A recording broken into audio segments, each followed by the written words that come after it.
Hello everyone, it's Natasha from Treasure Books. In this video today, I am doing a flip through of a completed journal that I've just finished working on, and I don't get a lot of time to make journals, believe it or not.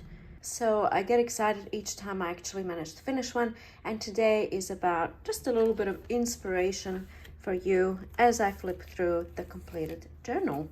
So as you can see, I'm kind of going with the blue thing throughout the journal, not too much, but you know, there's a definite blue theme going through. So this actually lives in the journal. I'm gonna have it on the first page like this, and it's like a tag. It can be moved around, written on the back, and so on. Here is a triangular page. We don't have to have, you know, the standard pages in a journal. And another thing I actually really love to do, which I didn't do for this journal, but when you're making journals, instead of just doing this, you know, page like this, you can do something like this. And then you have things like triangular pages, then you have pages that are kind of crooked. You wouldn't be seeing this. See that? Anyway, this is going on a bit of a sidetrack now, so let's just keep going with the flip through. Okay, here is vellum type craft paper, I suppose. I'm not really sure what that's used for, but I tea-dyed it in any case. A paper doily, and then here is a design. This is what I did in my DIY texture paste video, so I will link that video if you want to make your own texture paste.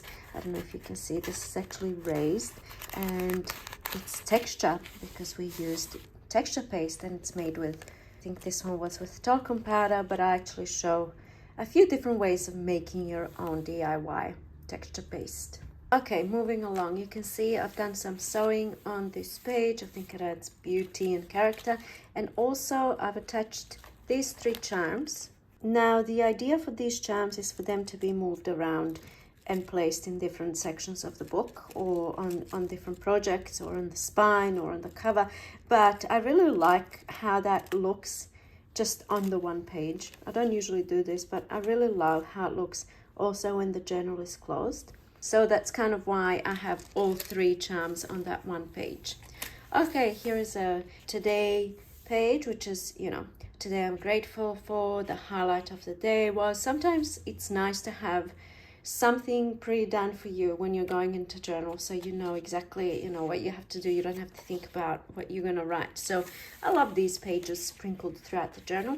Here is a tea-dyed page with a wiggly sewing. This one here actually opens up all the way, and I love this. I actually have a video, and I'm gonna link it down below, of these envelopes, which you probably already know how to make. They're very, very simple to make. What are they called? Origami, I don't know. I think they were drinking cups, really. I think that's what the intended purpose was. So I will link it down below. The only difference is you don't glue this down if you want to have this feature in your journal of this completely opening up.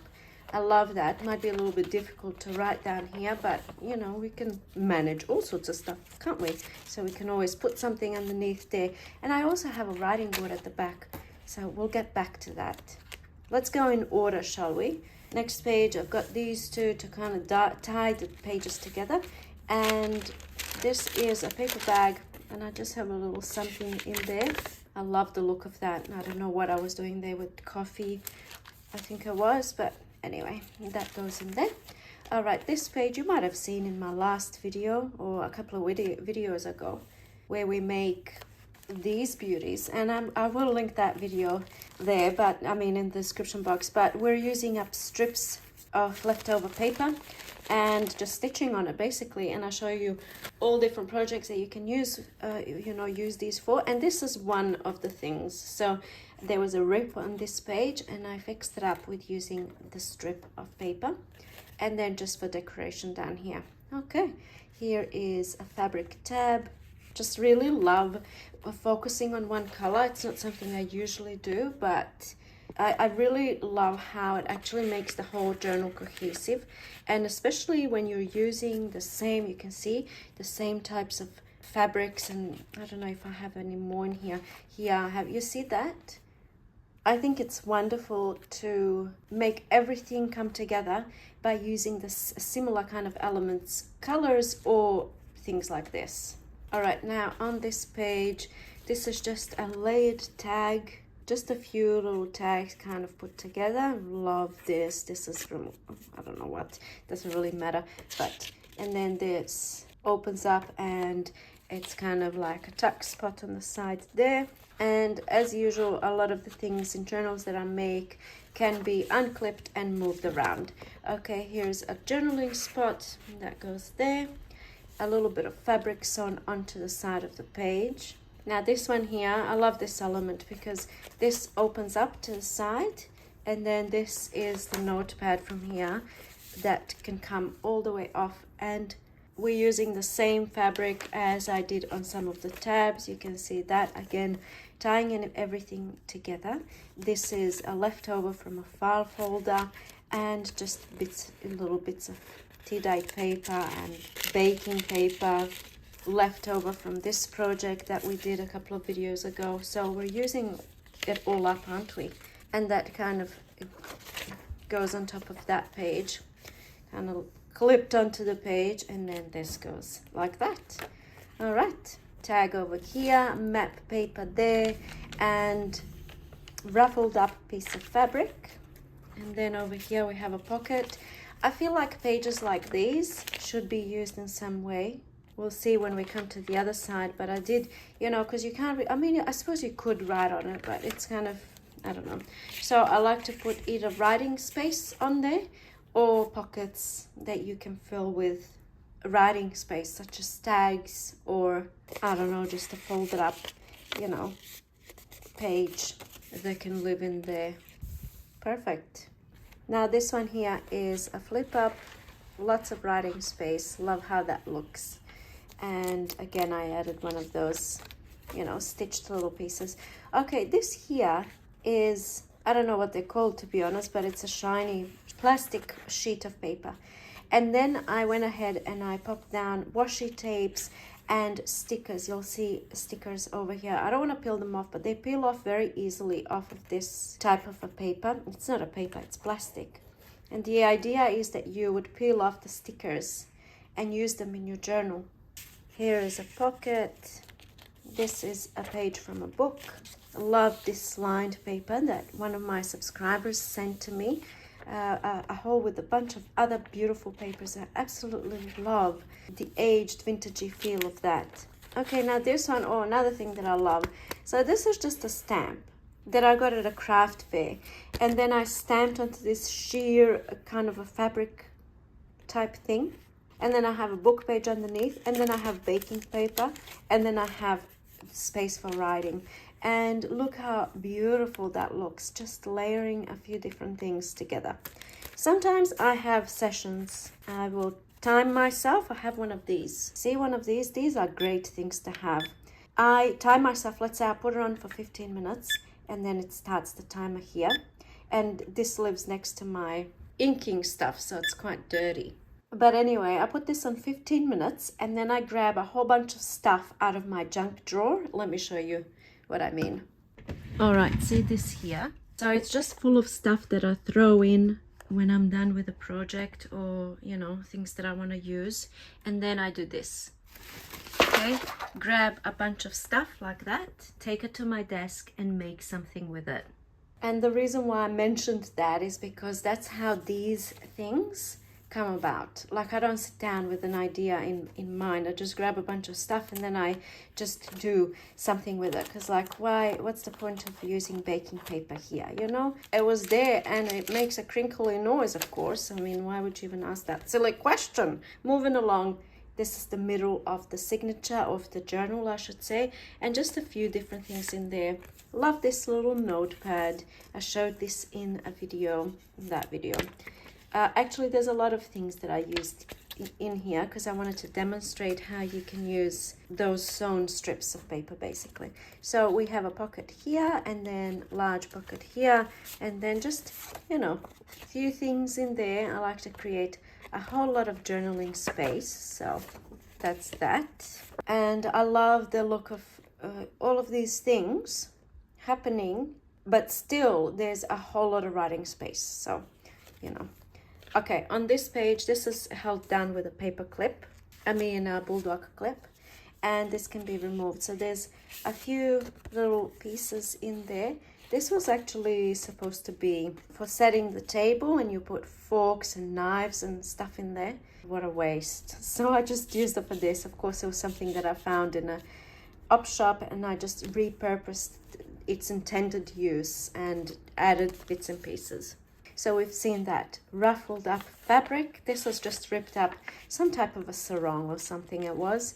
Sticker over here, going with the theme again, and then just sticking with the blue thing. This is a vintage playing card. Look at that. How cool does that look? And this is from a book. I love using these in my journals because they're just little reminders.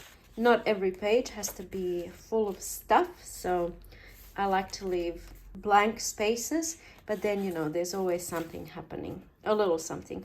That's the other side of that plastic sheet, and then there's all this beautiful washi paper and, you know, stickers and stuff like that. So just in case you're wondering, this is what I used, and oftentimes I forget the proper names of things, but you know what this is, like those fold separators. Look at that. Oh, scrumptious. And of course I found this in a resource rescue center, and it's plastic, and you can put stickers on them, and just they peel off very easily, so it doesn't mess with the stickiness of the sticker is what I'm trying to say. If you haven't seen this video, you should. I'm gonna link it down below, and it's the same kind of concept. We're making like a sticker book. I forgot what I called the video, but again, I'm just using some type of a plastic, you can see here, you know, and then you put samples of washi tapes and stickers and all sorts of fun stuff, and then you can include these little booklets in your journals, or they make wonderful little gifts. Look at this. I mean I love this idea so much, and I think I made this video well over a year ago, and I'm still holding on to these booklets because I just love them. How cool is this? I can't actually put any more things into this journal because it's going to be too heavy for postage. Look at how fabulous that looks. Like you don't even have to do a separate thing for the spine. You just pop one of these in there. So that was the idea behind this page, and I think I'm going to include one of those pages in every journal. They are a little bit time consuming. Okay, here on this page I just tucked in a little thing. This is actually a greeting card, and this is very, very fragile vintage paper, and I forgot now the name of the comic book. It came out of a comic book, but now I forget the name. I don't know what it is when you're filming, you forget all the names. And yeah, so this is a greeting card, and it can be repurposed and made into a little journal or written on or whatever. Okay, here's that map page, and I have some different type of fabric over here. It doesn't all have to be blue. And what I did over here is just a piece of paper to create journaling. That's what I was talking about before. Just creating journaling space and actually doing something with the map paper. I mean, this can be written on, but another cool thing you can do with map paper is just collages. I don't know, this was on my desk, so I'm just popping it down, looking for things on my desk. A bit of this, bit of that, a bit of a sentiment. I don't know, you know, we're just kind of whatever. Make that into a tag. In any case, that's what I envision the book pages also to be used for. The map pages, I mean. Okay, I applied some stickers there just to tie kind of those two pages in together. Here's a little border from that sewn paper strip, and this came from a vintage paper pad. A bit of fabric here on the side, and then over here is an envelope. This is a Tiffany & Co. envelope. I mean, you know, not that it matters, but there it is. And I just have a couple of different things. Here's an acetate little something, and then a tag. Oh, there goes the 15-minute thing. And again, using that blue fabric for some tabs. It's just nice having all of these little different elements kind of visible, I think. We don't have to overdo it and go crazy with stuff, but it can still look very rich. Okay, here's an example of creating writing space. I just covered a book page. I didn't want to cover this because I love this element. I love how that looks, so we're leaving that. And then here, I mean, what are you going to do with a book page, especially one that's quite thin, so you can't really do a whole lot of collage, so we create writing space. Okay, and here is the other side of that paper bag. Created a pocket there and added a bit of lace and a little bit of ribbon, and then just a couple of little pieces in there. See how that one little addition just creates the whole thing, and without it, it's just, I mean, it's still quite fun because of these effects of the coffee dyeing, but anyway, I love that, and I love it peeking out like that. And then the other side of that, wiggling, sewing on the page. Here is a tag with all sorts of different things that was done to it, and another page of those daily reflections. And we are nearly coming to the end. I added some non-butterfly stickers, you see. I do use insects as well. And we are at the end. Here's a little pocket with a couple of stickers just there. Over here, I put down Handmade by Natasha from Treasure Books. And then at the back is a writing board. So very simple. It's just a piece of cardstock that I've tea dyed. You can also write on this, of course. I mean, it can be a journaling spot or a writing board. And this is an image from a quilting magazine. I'm sure you were able to guess by looking at that. So I just cut down the image and sewn it onto tea dyed paper or cardstock, and then you can use this when you're writing. So for example, here is a little paper clip. When you're writing over the top of that paper clip, it gets in your way. So you have the writing board to protect your paper. That is the cover, fully open. This is upholstery fabric. Look how gorgeous. I mean, I just love this material. Covers are made and sewn by my dad, and then these beautiful intricate details are added by my mum. And look at this, each little bead is hand sewn on, including this. You see that? Everything is sewn on. No glue happening here. So even a bit of lace down here. How beautiful is that? I mean, I just love it. What I started kind of doing now is people contact me on Etsy asking to purchase a journal, and I write their name down.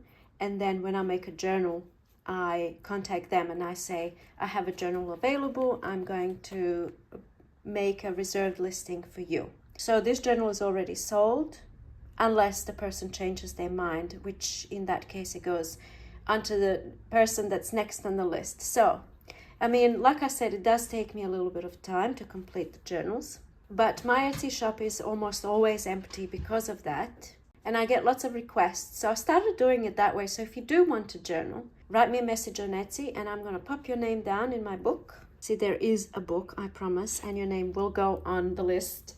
I won't get lost and I won't forget about you, but it might take a little time. I hope I achieved what I set out to achieve with this video, which is to inspire you. I get lots of inspiration when I see flip throughs, and sometimes it can be a very silly thing that inspires me. It could be somebody's hands. That's a big thing for me. I love hands and nails.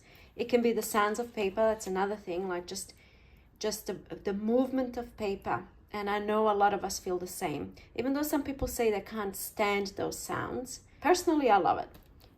For somebody else, it could be something completely different. Like it could be seeing the intricate details and all of this beautiful sewing on this cover. It might make you, like, you feel that spark. You feel it in your being, and it's hard to describe. But I feel it like if I'm, let's say, a little bit indifferent. Let's say I'm feeling, I wouldn't say not motivated, but I'm kind of like, yeah, whatever, I'm a bit indifferent. And then I see something and I feel it. I call it the spark, and I acknowledge it. I'm like, oh, yes, the spark, and I need to act on it now. So I might be doing something completely unrelated and I'll feel the spark and I'll make a mental note to try that thing or to come back to it or to expand it. So in any case, I'm rambling now, which was not the intended purpose of this video. So I'm going to leave it here, and thank you so much for watching. Let me know what you think Write your comments down below. Do you feel the same about the whole inspiration thing? Is this how you find your inspiration? And of course, let me know what you think about this beautiful journal. Okay, thank you so much for watching, and I'll see you in my next video. Bye.